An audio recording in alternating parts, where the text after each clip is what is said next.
Today then we're going to just go a real quick review of square roots. And but we're going to add to it, like when we did them in chapter 12, we didn't do the ones where we had to rationalize the denominators, which basically that means that we can't have a square root or a radical sign in a denominator. And so today we're going to talk about how to get rid of that. And so that'll be the only new thing today. So we're going to do the simplifying, multiplying, and dividing, adding and subtracting of them. All right, and then we're going to work with exponents and do some simplifying things with exponents. All right, so just quick little review. A radical symbol. The number under the radical symbol is a radicand. All right, and most of what we're going to be doing is with square roots. When we get to chapter 6, we will be doing stuff with different roots, so cube roots and fourth roots and like that. So 6 or 7. All right. So a reminder of the product property, that I can pull 2 of them apart. All right. And remember what we're doing with the squares. So you want to have your list of squares out available for you. Okay. And quotient property. All right. So square root of 32. You did a couple of these, right? How many of you got those 2 right on that homework? Okay. Most of us did. All right. So not everybody. So let's look at these. So square root of 32. What's the largest square that goes into 32?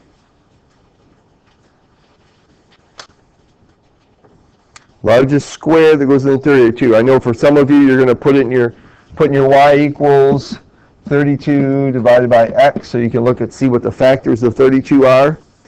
All right. All right, and so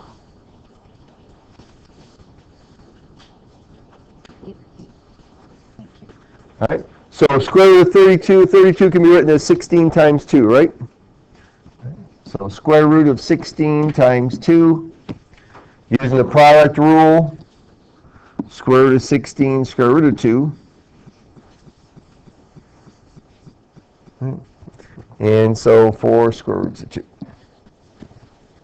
All right, we did a few of them.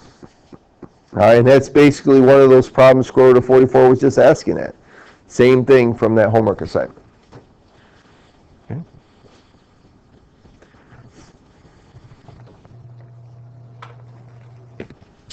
Letter C, yep, I skipped B. So letter C, square root of 3 times square root of 12.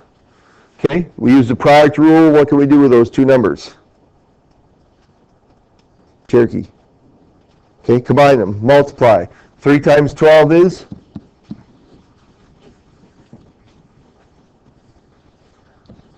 36, and the square root of 36 is 6.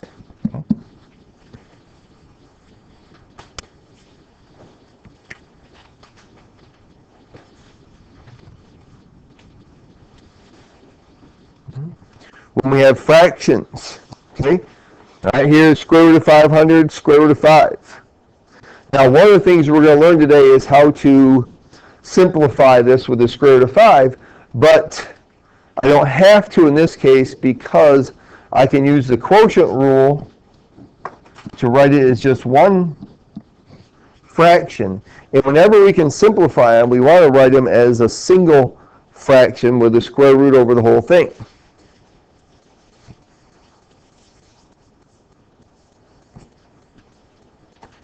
And 500 divided by 5 is 100. And the square root of 100 is 10. All right. So here's the quick review of what we did not long ago, right? Okay. All right, so the next thing is called rationalizing the denominator, which what this means is that you cannot leave a radical sign in the denominator. And so we're going to learn how to eliminate that when we can't simplify it naturally. All right, it tells us here, it says, to do this, we're going to multiply both the numerator and the denominator by the number that produces a perfect square under the radical sign in the denominator. Okay? And usually it's just going to be that number itself.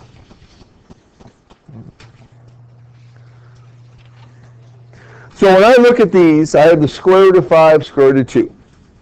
All right? Does 2 go into 5? Okay, no it doesn't. So I can't just simplify that fraction. I can't change this to 3 times the square root of 5 over 2. All right, I can't do that. It doesn't help me any. Okay, if 2 went into 5, that would help me, and I could simplify it, I'd be all good, but it doesn't. So this is no good. All right, we're not going to do that. Michael. What? All right, so we can't do that, all right, because we can't simplify, so we're going to get rid of it. Goodbye, see ya. So what we're going to do is, because we can't simplify the square root of 2, we're going to multiply the numerator and the denominator by the square root of 2. All right. Now, what's the square root of 2 divided by the square root of 2? Nope. Okay, just 1, right? Okay, something divided by itself is 1, correct? Okay, so if I multiply by 1, am I changing the value of the fraction? All right. We change the way it looks, but we don't change the value of it. It's just like when we're simplifying fractions. All right. All we're doing, if we take 4/6 and make it 2/3, is we're just changing the way it looks, dividing by 1. Okay. Same thing happens here then. So in the numerator, we have 3 square roots of 10. In the denominator, what's the square root of 2 times the square root of 2?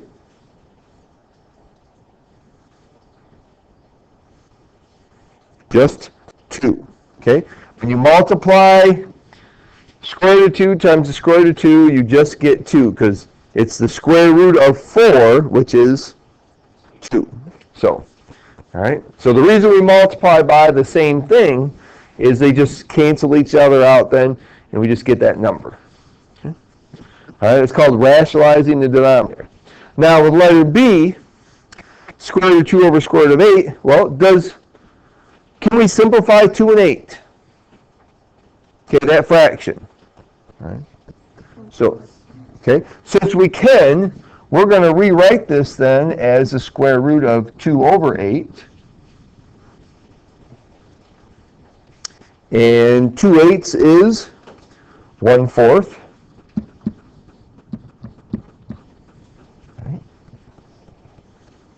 The square root of 1 is 1, and the square root of 4 is, so this is 1/2. All right, so we didn't even have to do that there. Could we have done it? Yes, we could. Now, one of the things that they say, that it says to multiply both the numerator and denominator by a number that produces a perfect square under the radical sign. So let's take this again, square root of 2 over 8. And what would I multiply 8 by to get a perfect square? 2, right? Because 8 times 2 is 16. Okay? So in this case, I could have also multiplied by the square root of 2 over square root of 2. Because then it would give me square root of 4 in the numerator, square root of 16 in the denominator. Okay? Which those are both perfect squares. We'd get 2 over 4, which is 1/2. So I could have done it that way also in that case, Natalie. So in A, we weren't doing it just because the denominator is 3 over 2, it's just getting the perfect square. Getting a perfect square, right. Yep. Okay. And most of the time, 95% of the time, I'd say, at least, the number that's in the denominator is not going to be a nice number like 8 was, okay? And so it'll be a prime number, basically, all right, lots of times. And so you're usually just going to multiply by itself, okay? All right, so like here we had square root of 2, so we multiply by square root of 2, all right? And that's going to happen on these two down here, okay? All right, so go ahead and do the check it outs.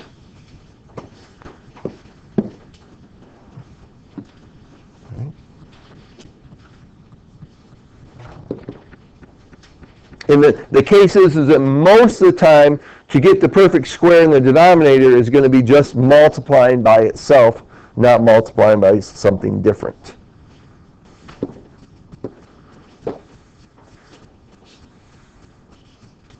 Okay, adding and subtracting. All right, we've done these, right? 9 squared root of 3 plus 7 squared root of 3.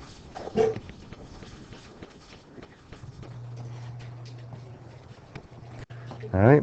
9 plus 7 is 16. So we get 16 square roots of 3.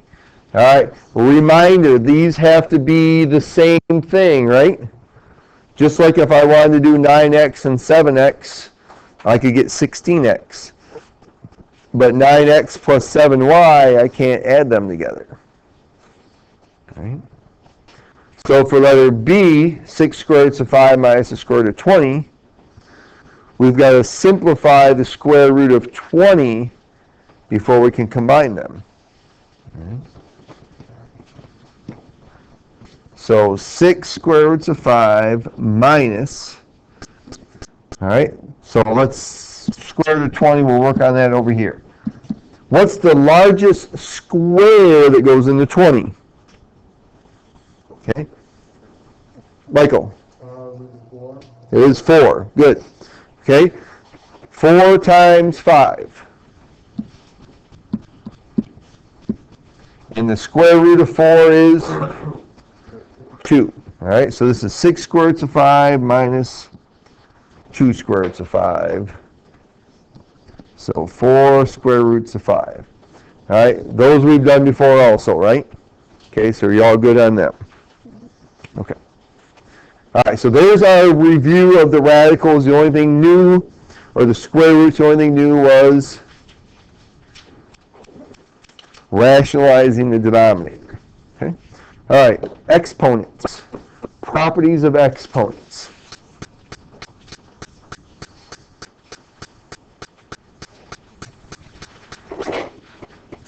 Just a reminder. A to the power of n would mean that we would multiply a together n times, right? A times A times A times A, bunches of times, right? Reminder, the A is what's called the base, and the n is the exponent in these cases. All right. Anything to the power of 0 is 1. Okay? Anything to the power of 0 is 1. Okay? All right, that's the 0 exponent property. If I take anything, raise it to the power of 0, we get 1. Okay? Negative exponent property tells us if we have something raised to the power to a negative power or a negative exponent, we take the reciprocal of that thing and we make the exponent positive. All right? We take the reciprocal and we make the exponent positive. All right? And now I want to show you why that's true, because that usually is an issue. So over here I have 3's.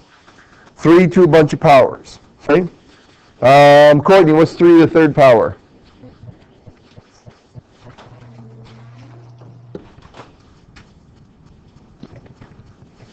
Three times 3 times 3 is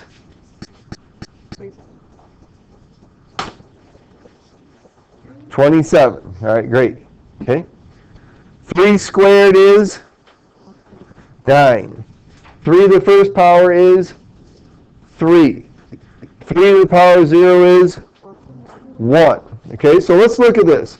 As I work my way down, subtracting 1 from my exponents, what's happening to the numbers? What are we doing? Okay, we're dividing by 3. Okay, 27 divided by 3 is 9. 9 divided by 3 is 3. 3 divided by 3 is 1. So what do I get when I divide 1 by 3? Okay, we get 1/3, right, Michael? All right, so this is 1/3, all right, which is the same as 1 over 3 to the first power. Okay. 3 to the negative second power means we divide by 3 again, which makes it 1 over 3 squared, or 1 over 9. So what happens with negative exponents is basically it becomes the reciprocal and the exponents become positive. All right? So my answer for letter A here, 3 to the negative second, is 1 over 3 to the positive second, or 1 over 9. Okay. So we take the reciprocal and change the exponent to positive. Michael? So if you don't correctly write it as 9, 1 over 3 squared, or 1 over 9? You should write it as both ways, actually. Okay? All right, letter B, negative 2/3 to the negative second power. Okay. So the first thing we're doing is we're going to change it to negative 3 over 2, and the power becomes positive. All right, we take the reciprocal. The reciprocal of negative 2/3 is negative 3/2. The exponent then becomes positive. So 3 squared is, 2 squared is, and if we're squaring a negative, it becomes a positive. So this is positive 9 over 4. Okay, so negative exponents, we take the reciprocal, make the exponent positive, okay, and then we can do it.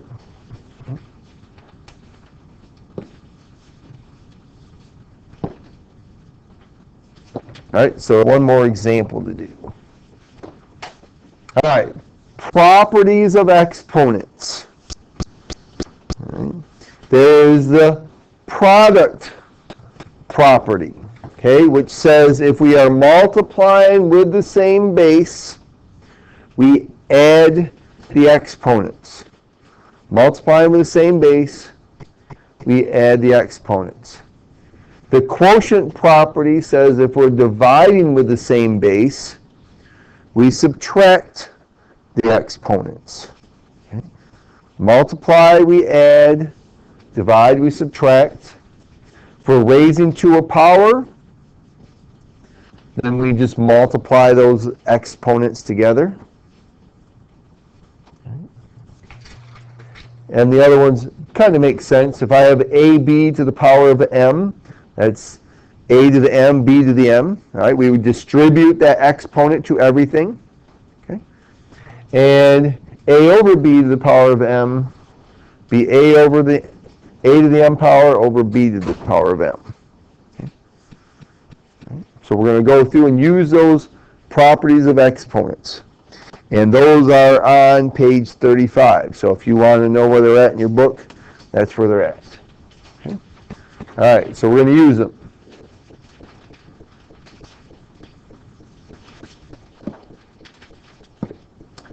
All right. 3z to the power of 7 times negative 4z squared.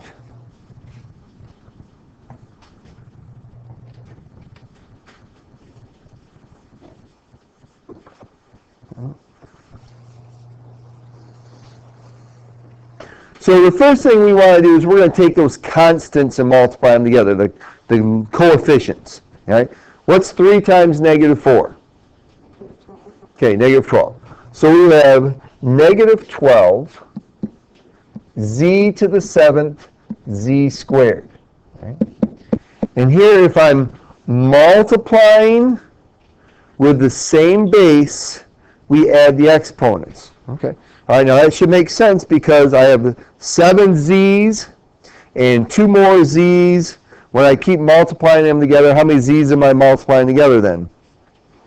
Okay, 9 of them. So this would be negative 12 z to the 9th.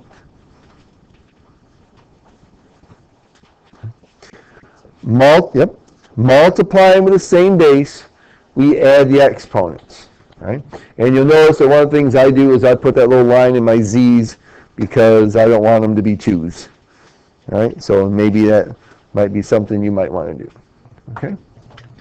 All right. I use 3 methods when I'm solving a little bit more complicated ones with raising to a power. Okay, there's 3 different things you could do, all right, with this one.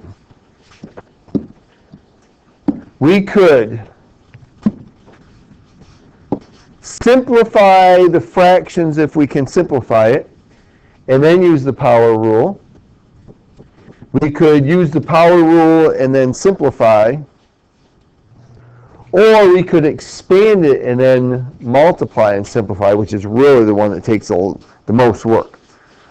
My preferred method here is to simplify the fraction first if I can.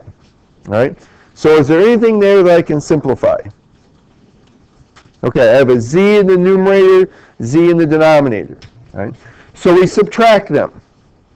And when you subtract them, always do it from the biggest one minus the smaller one.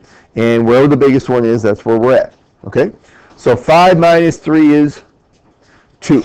Right? So this simplifies so that I have y over z squared to the 3rd power.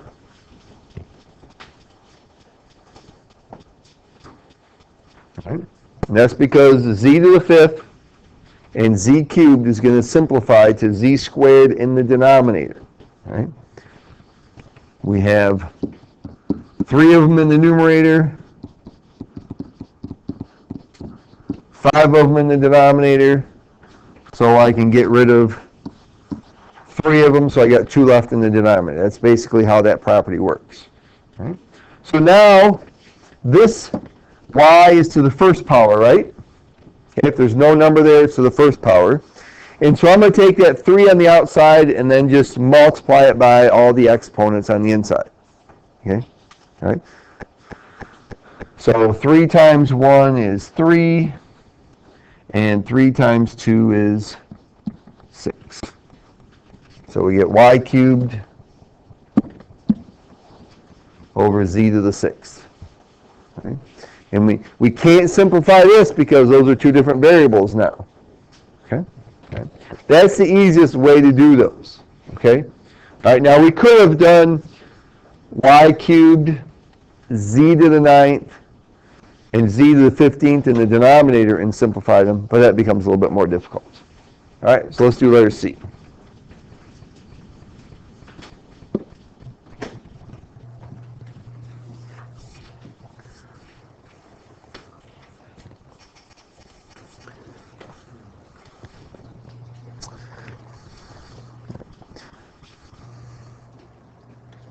Okay, so here we have a situation where we have variables in the numerator and denominator again. Right? And so we can do the subtraction thing. Right? But I actually, before I do the subtraction thing, I would rather make all of my exponents positive. Okay? I prefer to work with positive numbers. You guys do also, don't you? Okay? So what I'm going to do is I'm going to make my exponents positive first. And to do that, what do we say? We take the reciprocal, right?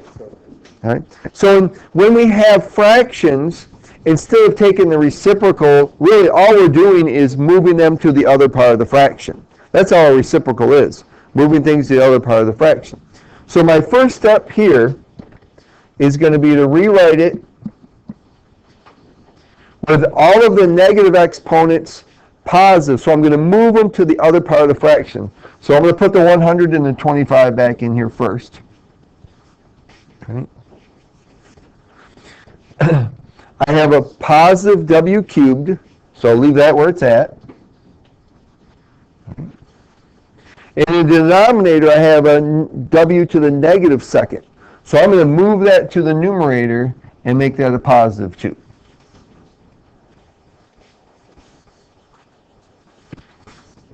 I have t to the 6th in the denominator. In this t to the 5th, negative 5 in the numerator, I'm going to move that to the denominator also and make that a positive 5. Okay? So all I'm doing is anything with a negative exponent, I'm going to move it to the other part of the fraction and make it positive. Okay? That way I'm only working with positive exponents. Now I can't move this 100 to the denominator and make that positive. That doesn't work. Okay? That's not a negative exponent, it's just a negative number. All right, so what do we have? How many times 25 go into 100? 4. So we have negative 4 in the numerator. Okay. W cubed times w squared is w to the 5th power. We add those exponents. And in the denominator, t to the 6th, t to the 5th gives us t to the 11th power.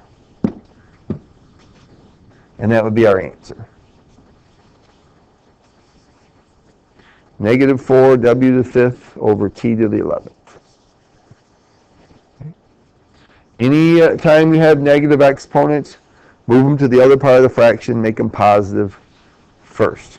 Okay, last one. Letter D here.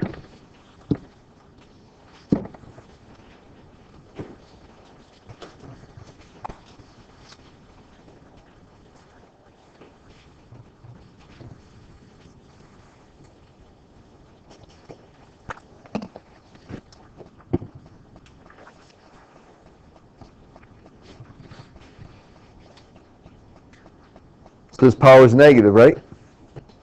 So then my first step is going to be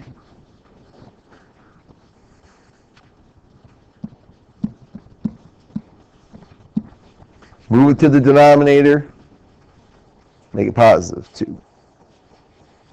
All right, take the reciprocal.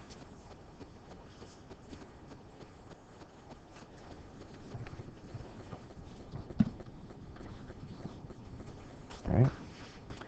So now, this 16 is to the first power here, right? So now I'm going to multiply each of these exponents times 2, right? 1 times 2 is 2. What's 16 squared? Who knows that in their head? 16 squared. Anybody? All right. No? All right. 16 squared. Michael, what is it? 64. It is not. Good try. 256. All right. And then I'm going to multiply the 4 times 2 and 6 times 2, so u to the 8th and v to the 12th. All right, and that is our answer.